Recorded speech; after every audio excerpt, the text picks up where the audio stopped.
Muchas gracias, Alejo. No vamos a reiterar todos los agradecimientos porque lo hicimos ayer en ocasión de la apertura, pero sí quiero destacar especialmente la presencia de nuestra presidente, la senadora Silvia Jacopo, que ya nos está acompañando y para nosotros es una alegría. En primer lugar, vamos a tratar de cumplir con la obligación del tiempo, con lo cual esperemos que el piso no se abra y lo cumplamos porque era el siguiente paso después de cuando nos queda un minuto. Pero quisiera sí hacer un par de referencias en función de lo que mis colegas de panel comentaban. En primer lugar, gracias a conocernos con Alejo, pudimos entrar en contacto con la dirección de Puerto Balboa y poner en contacto justamente con las autoridades del puerto de Montevideo.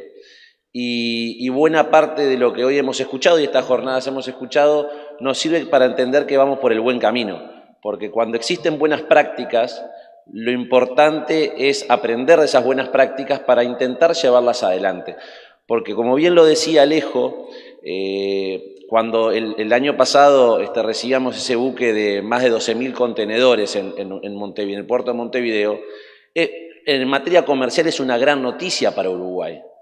Y uno tiene que apostar por el desarrollo de la sociedad, por mejorar el comercio, por profundizarlo, pero saber que de la mano de eso vienen otros problemas. Ahora, lo que no puede ser es que esos problemas condicionen las decisiones de desarrollo de una sociedad. Por lo tanto, ahí es donde entra justamente la cooperación internacional, la cooperación y las buenas prácticas.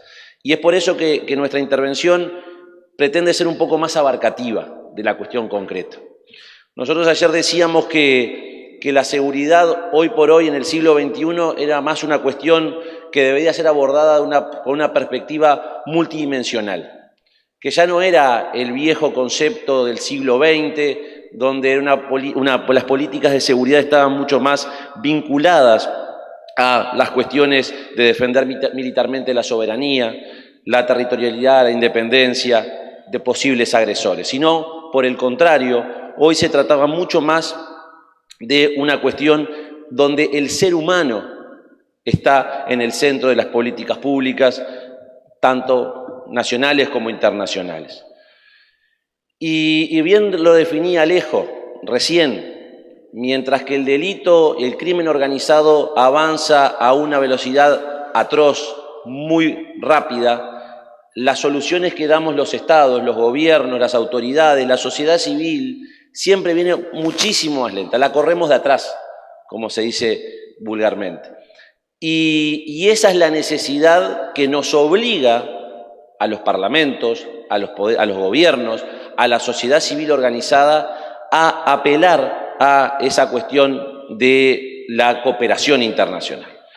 Porque la globalización que tan bien le ha hecho a la sociedad moderna, porque es innegable que hoy poder estar en contacto con cualquier punto del mundo, poder conversar, poder charlar, poder obtener información, es algo que a la sociedad y a la raza humana nos ha beneficiado, pero también ha generado y ha ocasionado nuevas amenazas.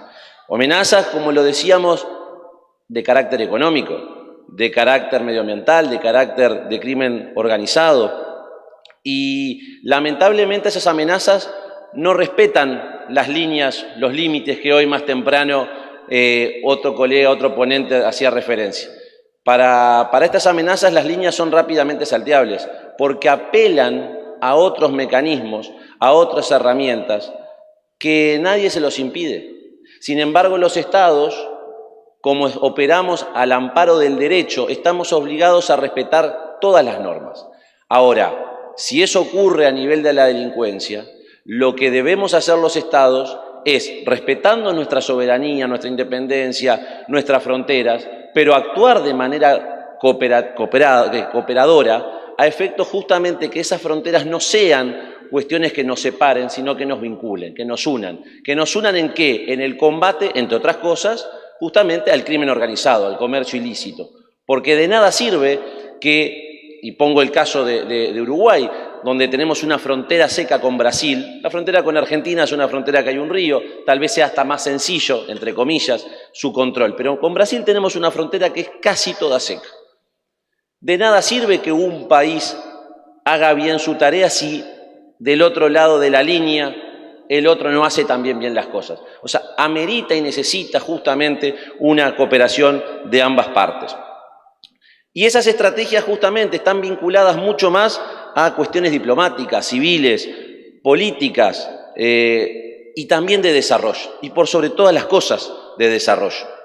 Porque ya en este siglo XXI el concepto de seguridad está mucho más vinculado a un concepto de seguridad humana, donde está estrechamente vinculado a el bienestar de los seres humanos, de los individuos, y la capacidad de satisfacer sus necesidades básicas en un entorno medioambiental seguro. Y eso que también nos genera obligaciones a los Estados, ha sido el fruto de un debate que hemos tenido en América y en Europa respecto a cuál es la estrategia de seguridad a seguir. Y por supuesto, muchos de los temas que se han abordado en estos 2 días, como la delincuencia organizada, la ciberseguridad, la seguridad energética, el cambio climático, son parte de esta agenda. Pero ni que hablar que si todos estos conceptos no se entienden o no se engloban, no se enmarcan con el elemento del desarrollo de por medio, estaremos olvidando un factor muy importante, porque las sociedades, los individuos, tendemos o procuramos salir adelante y desarrollarnos. Y para eso, por supuesto, cuando los estados, cuando la sociedad da los elementos de un punto de vista jurídico, es lo que el individuo apela a ellos para lograr su desarrollo, el de su familia. Ahora, cuando tal vez las herramientas o los mecanismos no están tan claros, cuando las sociedades son más complejas, cuando los recursos, cuando acceder a los recursos es mucho más complejo, es donde se cuelan las organizaciones criminales, las organizaciones delictivas, donde empieza a afectar el normal desarrollo de la sociedad. Y para eso no es un tema solamente que tengamos que dar ese debate internamente en los estados. El mundo desarrollado, el mundo subdesarrollado, todos tenemos que ser conscientes, o en vías de desarrollo, todos tenemos que ser conscientes que no podemos trazar una línea y decir para acá estamos unos y para acá estamos otros, si no analizamos como justamente el fruto y la consecuencia de la globalización. Y en ese sentido, el comercio ilícito, y un factor que no es para nada menor a nuestro juicio, es la condición de la seguridad, o mejor dicho, la inseguridad alimentaria, que es un condicionamiento que existe en el mundo, pero que particularmente en nuestro continente está lamentablemente muy profundizado. Hoy se hacían alguna referencia a algunos números, pero de 2019 a 2021 la cifra de hambre en nuestro continente aumentó 13.2 millones de personas. O sea, en 2021 habían más de 56.5 millones de personas que en América Latina sufrían hambre. Estamos hablando que es una décima parte de los habitantes de nuestro continente en pobreza extrema. Y eso es un factor, es un caldo de cultivo, lamentablemente, para este tipo de cuestiones, entre otras, la del comercio ilícito. Porque no escapa a nadie razonar que en nuestra región, donde la corrupción, la desigualdad, la pobreza, justamente estimulan este tipo de prácticas que a la larga van en detrimento de nuestras sociedades, de nuestros países y de nuestro continente. Es por eso que tenemos que comenzar en nuestros gobiernos, pero también en los organismos regionales, en los foros, a ser conscientes que la respuesta no es de los estados. La respuesta tiene que ser coordinada entre los estados. Un ejemplo de eso es el tema de las migraciones. La migración irregular no es problema solamente del país de destino o de los países de tránsito, es un problema para todo el continente, para toda la región. Y en ese aspecto un factor fundamental es la cuestión democrática. Porque cuando la democracia no está sólida, seguramente cuando la ciudadanía deja de confiar en los gobernantes legítimamente electos para llevar adelante las políticas y la sanciona a aquellos que no cumplen con las normas, es cuando se empieza a mirar hacia otro lado. Es cuando las instituciones democráticas flaquean, es cuando las organizaciones criminales toman más poder. Y es por eso, y ayer también lo decíamos, tenemos la obligación como sociedades de ser una sociedad mucho más igualitaria, mucho más equitativa. Y nadie duda que las mujeres son, no las únicas, pero son grandes perjudicadas por todo el tema de la inseguridad alimentaria, del comercio ilícito, porque cuanto la sociedad más injusta sea, más se ensancha la brecha.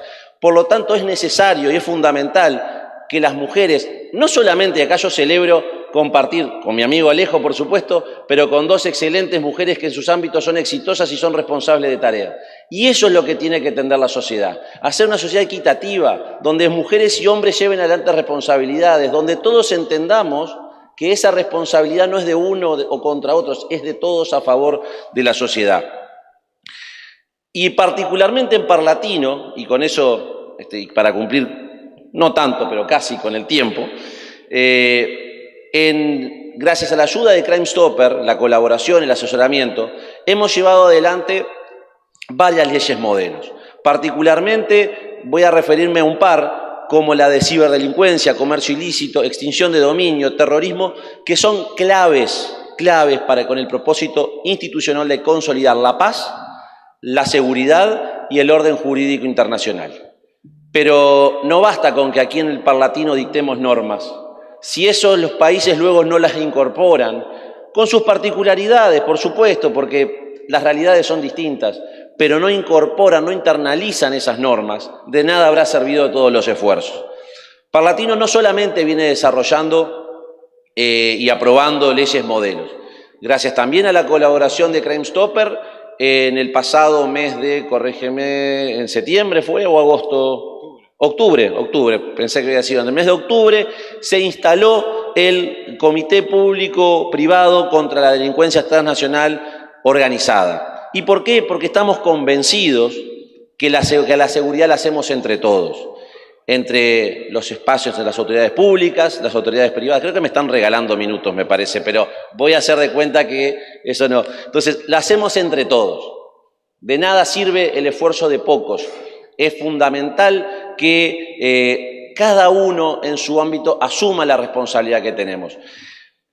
Cuando el crimen organizado comienza a apoderarse de algunas zonas, de algunos barrios, de algunas ciudades, y podríamos seguramente a todos se nos vengan a la cabeza ejemplos en nuestros países, y pasan a ser consideradas zonas rojas o ciudades donde el poder institucional no ingresa, lo que estamos haciendo es perder la batalla contra los delincuentes.